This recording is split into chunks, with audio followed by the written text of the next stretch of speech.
bit more about how the codfish was developed here in the Percé area. Everything goes back to codfish.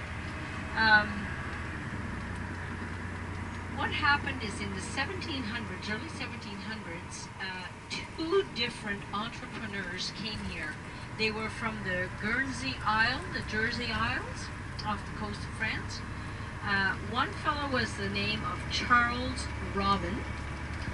He set up his operation on the mainland with his head office about 40 miles down the coast in a place called Pasquodillac.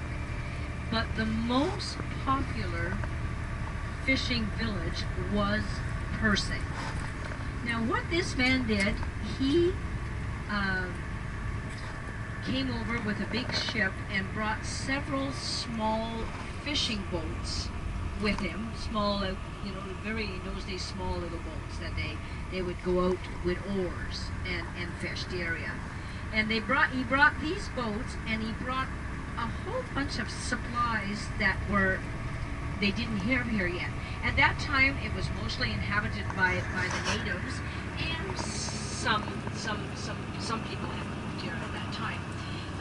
But he gave these people the boats, and the supplies were things like flour, fabric, and molasses, things that they didn't have here. So he gave them all these supplies, and they were supposed to fish for him, and fish and salt the fish and dry it ready for export, and he would buy the fish from them in the fall. Well, that happened, but he was a kind of a bit of a shyster. The people never could rise above. They always owed more for the fish than what the supplies he gave them in the spring. So that he always had them, you know? So they remained poor. This went on for quite a few generations, and then the younger people got fed up with this and said, looky here, we're being robbed. So they formed a co-op, and then things got better. He had to, you know, start treating the people the right way. It was kind of, again, sad times. So that he operated mainly on the mainland. The other fellow was by the name of Le Boutelier. He was much more honest. He operated solely off of Bonaventure Island and down the Gaspé coast in the Foreo Park area. And I don't think he cheated the commissions. So the story goes. So that's what happened. That's how fishing became popular around here.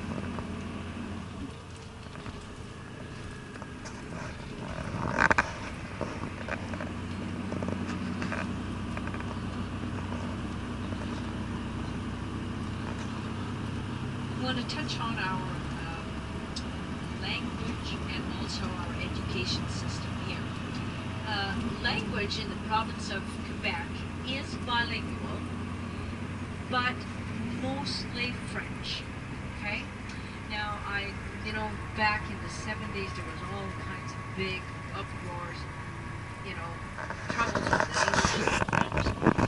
For the common people, that was not a problem, especially here on the Gaspé coast. Never really, truly was ever a problem. The French and the English get along extremely well and are very helpful to each other. If you have trouble speaking French, the French will help you. And if you have trouble speaking English, the English will help the French.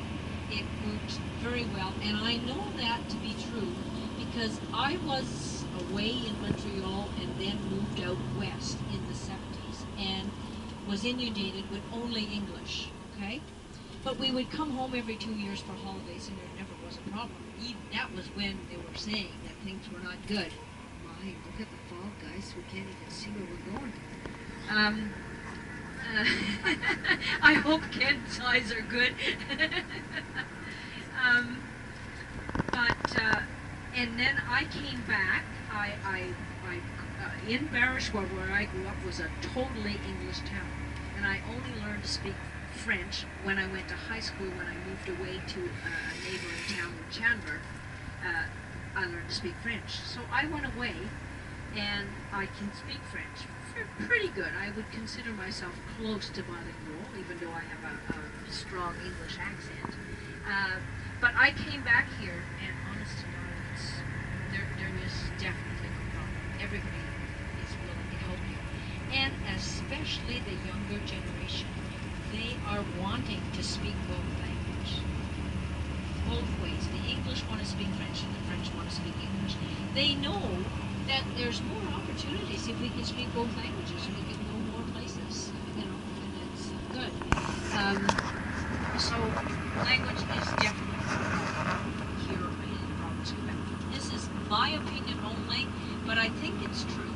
I believe it to be true. Ken, do you agree with that?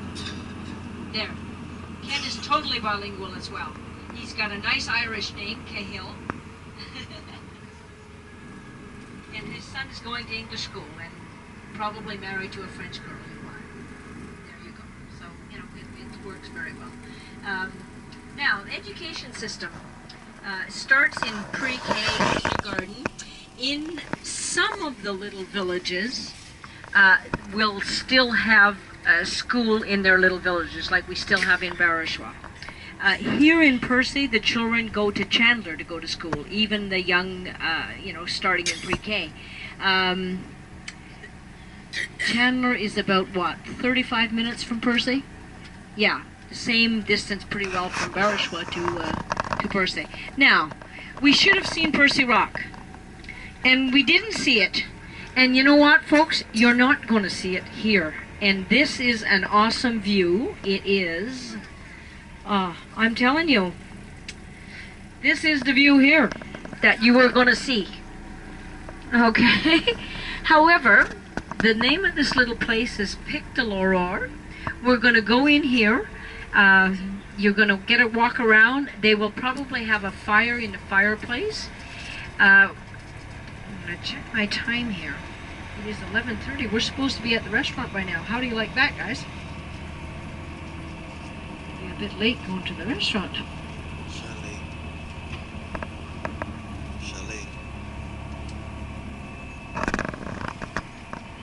No, 11:45. We have time. We're going to be here approximately 10 minutes. Go in, say hi to there's an older man here who's very friendly. He'll talk to you, and the owner is here as well. There are washrooms in here if anybody needs to go to the washrooms. Just as we go into the door, they are on the right. Like I say, it'll be a 10-minute stop, so at 20 to 12, we will leave here, okay? There are 2 lookouts out here with beautiful views of Barishwa and the land formation and the beautiful Percy Rock, but you'll just have to believe me for today. Okay? So let's go out and take a walk around.